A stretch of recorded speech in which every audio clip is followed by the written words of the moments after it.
Price lord sisters and brothers. இன்றைக்கி நம்ம இந்த வீடியோவில் என்ன பார்க்க போகிறோம் அப்படின்னா, ஆவியானோர் துணையோடு வேதத்தை வாசித்து தியானிக்கிறது எப்படி அப்படிங்கிறத குறித்து பார்க்க போகிறோம்.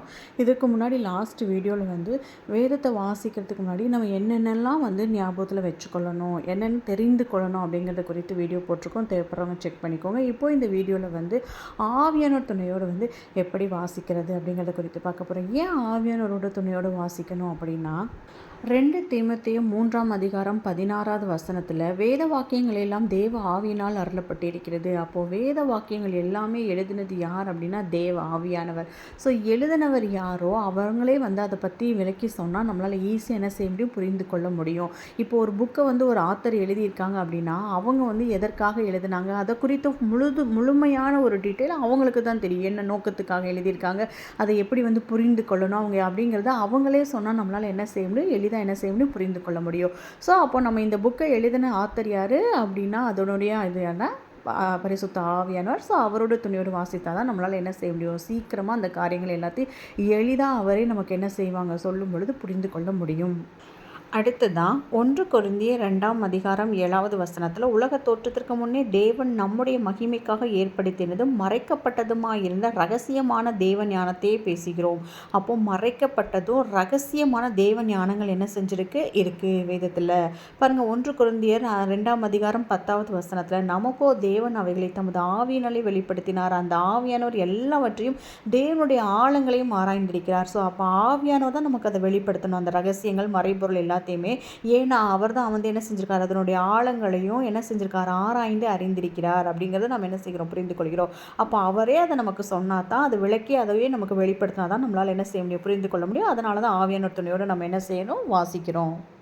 ஏன் ஆவியானோர் துணையோடு வேதத்தை வாசித்து தியானிக்கணும்னு பார்த்தோம். அடுத்ததாக எப்படி வேதத்தை வாசித்து தியானித்துக்கிறதுங்கிறத குறித்து பார்க்க போகிறோம். முதல்ல நாம் எல்லோருமே நல்லா ஞாபகம் வச்சுக்கணும், வேதத்தை தினந்தோறும் நம்ம என்ன செய்யணும் அப்படின்னா வாசித்து தியானிக்கணும். ஏன் அப்படின்னா நம்ம யோவானில் எல்லோருக்குமே நல்லா தெரியும், ஒருவன் ஜலத்தினாலும் ஆவியினாலும் பிறவாவிட்டால் தேவனுடைய ராஜ்யத்தில் பிரவேசிப்பதில்லைன்னு வசனம் சொல்கிறது. அப்போது நம்ம எல்லோருமே இயேசு கிறிஸ்து ஏற்றுக்கொண்ட எல்லோருமே மூழ்கி ஞானஸ்தானம் எடுத்த பிறகு ஆவியில் பிறந்திருக்கோம். ஒரு குழந்தை மாதிரி, பிறந்த குழந்தை எப்படி இருக்கும், சின்ன குழந்தையா என்ன செய்யும் இருக்கும். அப்போ அந்த குழந்தைக்கு என்ன பண்ணுவாங்க அப்படின்னா பால் கொடுப்பாங்க. அப்போது நம்ம இப்போ ஆவியில் பிறந்திருக்கோம் இல்லையா, இந்த ஆவிக்குரிய மனிதனை நம்ம என்ன செய்யணும் அப்படின்னா பலப்படுத்தணும். அப்படிங்கிறதுக்காக அந்த குழந்தைக்கு, மாம்சத்தில் பிறந்த குழந்தைக்கு எப்படி பால் கொடுக்குறோமோ, இந்த ஆவியில் பிறந்த குழந்தைக்கு நம்ம என்ன செய்யணும், தினந்தோறும் என்ன செய்யணும் அப்படின்னா வசனத்தில் நம்ம என்ன செய்யணும், வளர்க்கணும். பாருங்கள், வசனம் சொல்லுகிறது 1 பேதுரு 2:3 நீங்கள் வளரும்படி புதிதாய் பிறந்த குழந்தைகளைப் போல திருவசனமாகிய களங்கம் இல்லாத ஞானப்பாலின் மேல் வாஞ்சியாயிருங்கள்.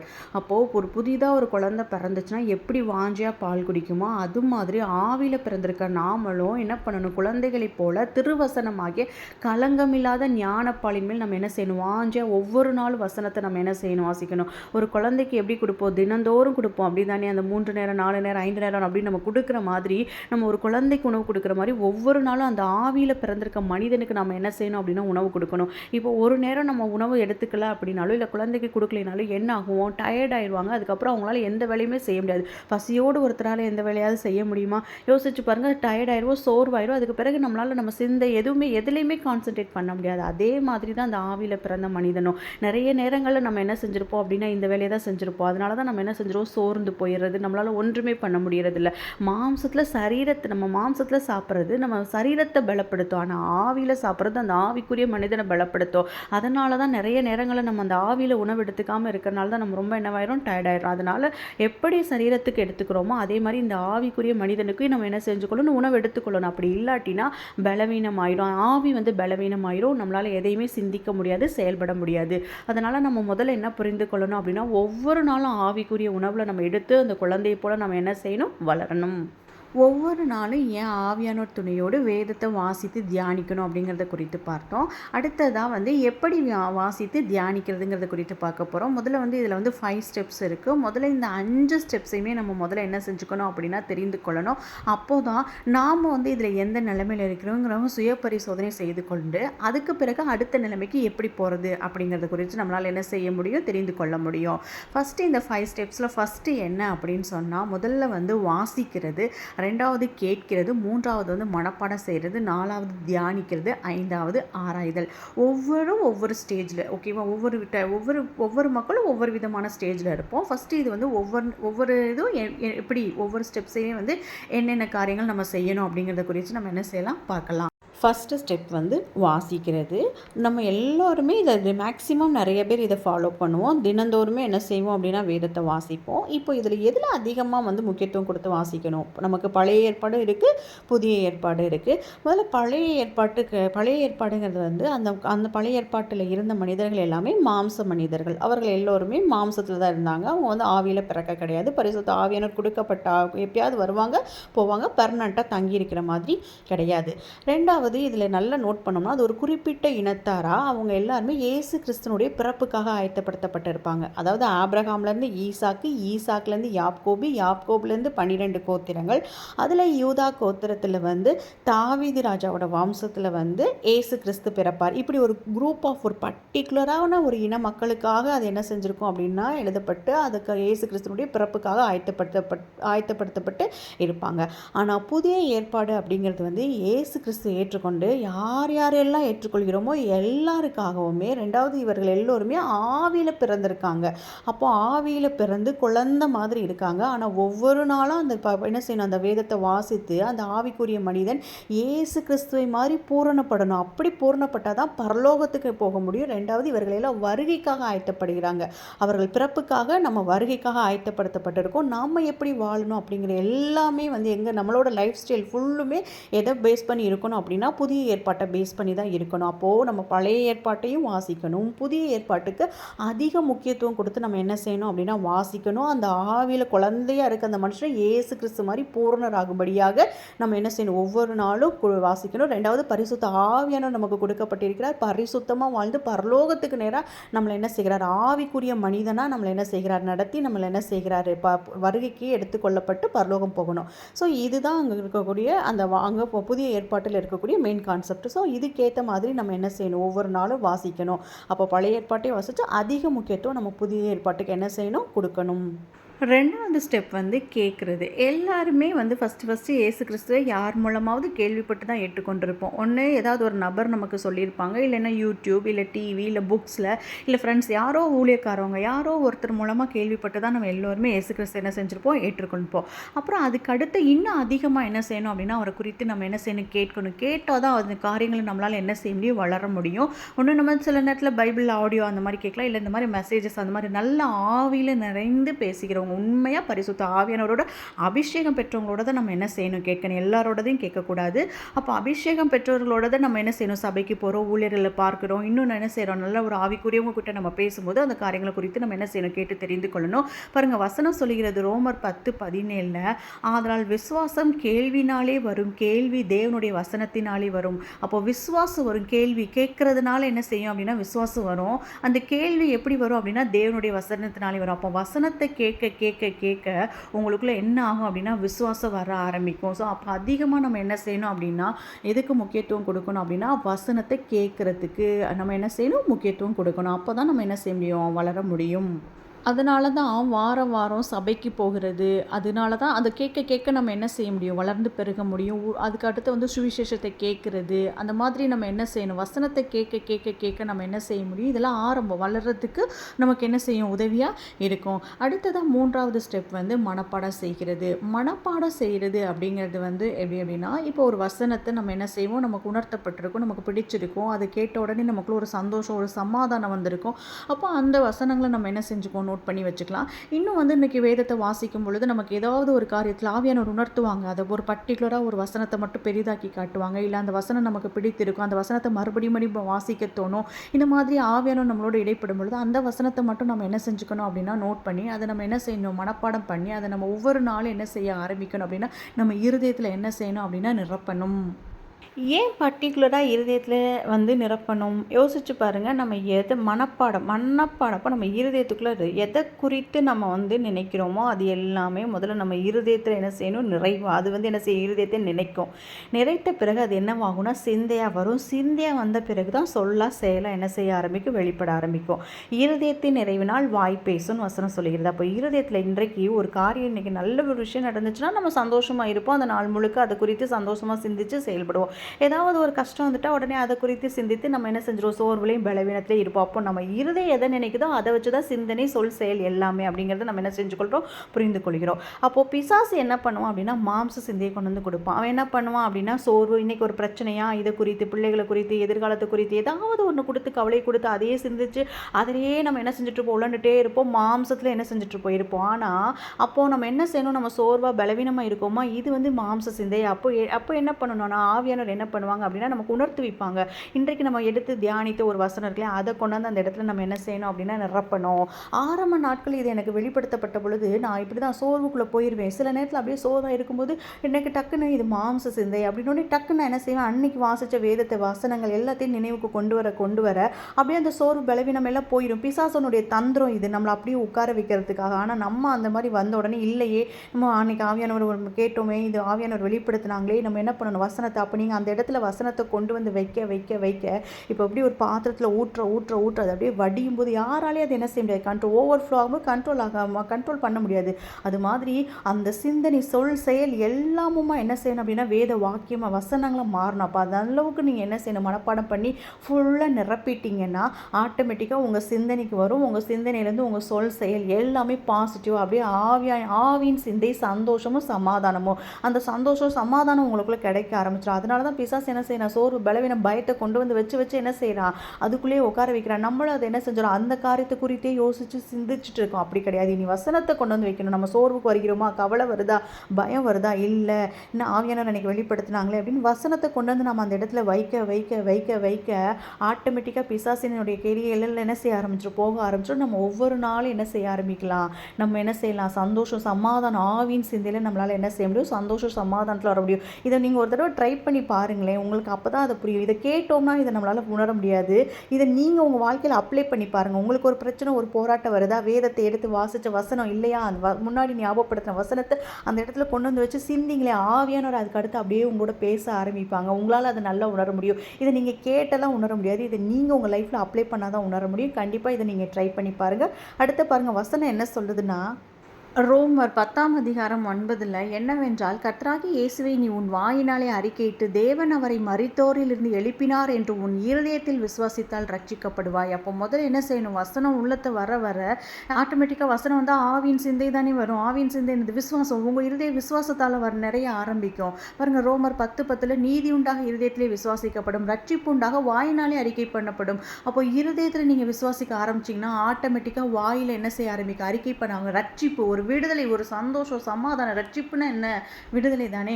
அப்போது நீங்கள் என்ன செய்வீங்க? அந்த சோர்வு பலவீனத்துலேருந்து ஈஸியாக என்ன செஞ்சிட முடியும்? வெளியில் வர முடிஞ்சிடும். நீங்கள் இருதயத்தில் பிரச்சனை நினச்சிங்கன்னா அந்த பிரச்சனையை குறித்து பேசுவீங்க. இருதயத்தில் வசனத்தை நினச்சிங்கன்னா ஆவியின் சிந்தைகள் வெளிப்பட ஆரம்பிக்கும். விசுவாசிப்பீங்க. விசுவாசமான வார்த்தைகள், சந்தோஷமான வார்த்தைகள், சமாதானமான வார்த்தைகள் வரும். அப்போது நம்ம என்ன செய்யணும்? அந்த வார்த்தையினால் நம்ம என்ன செய்யணும்? முதல்ல நம்ம இருதயத்தை என்ன செய்யணும்? நிரப்பணும். அப்போ தான் சிந்தை, சொல், செயலாக வெளிப்படும். அடுத்ததான் நம்ம என்ன பார்க்க போகிறோம் அப்படின்னா தியானிக்கிறது. எப்படி வந்து வசனத்தை நம்ம என்ன செய்கிறது? தியானிக்கிறது. இந்த மனப்பாடம் செய்கிற வரைக்கும் கூட ஓரளவு செஞ்சிடலாம். ஆனால் தியானிக்கிறதுக்கு கண்டிப்பாக ஆவியானவரோட கிருபை வேணும். இது வந்து அடுத்த ஒரு ஸ்டெப்பு. இதை குறித்து நம்ம என்ன செய்யலாம் அப்படின்னா டீப்பாக பார்க்கலாம். மனப்பாடம் பண்ண வசனத்தையோ இல்லை இன்றைக்கி நம்ம வேதத்தில் படித்த அந்த வசனத்தையோ மறுபடியும் நாம் வந்து நினைவுக்கு கொண்டு வந்து அதில் எனக்கு என்ன சொல்லப்பட்டிருக்கு, என்னுடைய பிரச்சனைக்கு என்ன சொல்லப்பட்டிருக்கு, இந்த வசனத்தை என்னோடய வாழ்க்கையில் எப்படி அப்ளை பண்ணலாம், அந்த மாதிரி நம்ம யோசிக்கிறது தான் தியானிக்கிறது.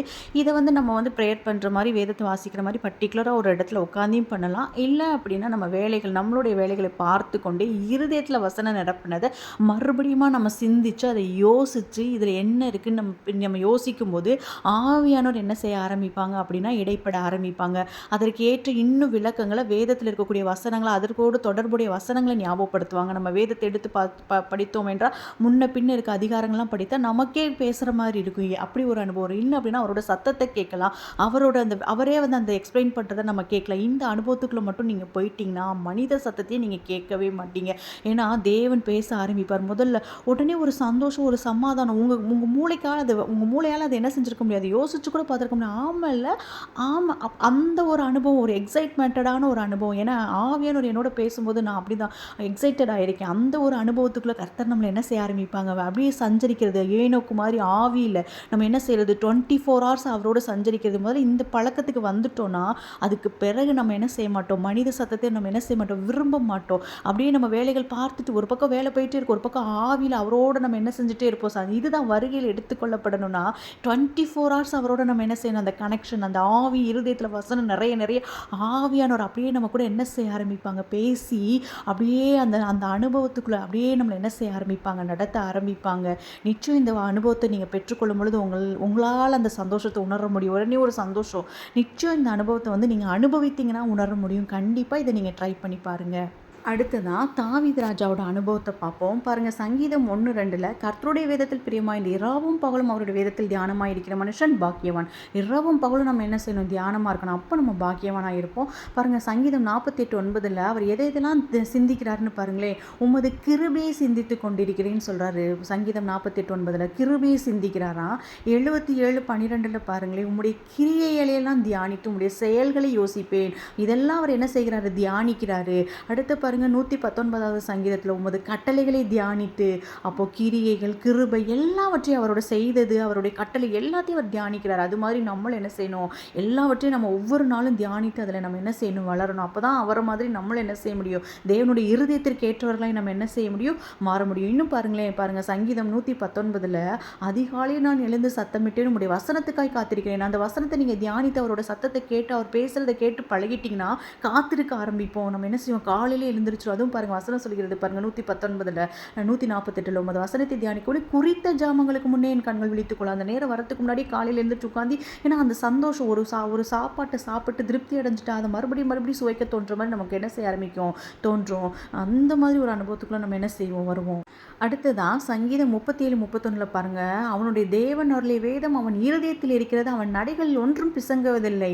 பாருங்கள், அப்போ நம்ம என்ன செஞ்ச ஆரம்பிச்சிடும், நம்ம அது இருதயத்தில் இருக்கும்போது நம்ம நடையெல்லாம் என்ன ஆகும், நேர்த்தியாக ஆரம்பிக்கும். அது மட்டும் இல்லாமல் இவர் பாருங்கள், சங்கீதம் 63 படுக்கையிலே உண்மை நினைக்கிறேன், ராஜாமங்களில் உண்மை என்ன செய்கிறேன், நான் என்ன செய்கிறேன், தியானிக்கிறேன்னு சொல்கிறார். அப்போ என்ன செய்கிறாரு, காலை பகல் அந்தி மந்தி சந்தி எல்லா நேரமும் அவரை நம்ம என்ன செஞ்சுட்டே இருக்கணும், அந்த வசனத்தை நம்ம தியானிக்கணும். இதுக்கு நம்ம பழகணும். இதை பழகிறதுக்கு தான் கொஞ்சம் டைம் எடுக்கும். பட் ஆனால் அதுக்கு பிறகு அதை நம்ம யாருமே என்ன செய்ய மாட்டோம், அந்த அனுபவத்தை விடவே மாட்டோம். கண்டிப்பாக இது நீங்கள் ட்ரை பண்ணி பாருங்கள்.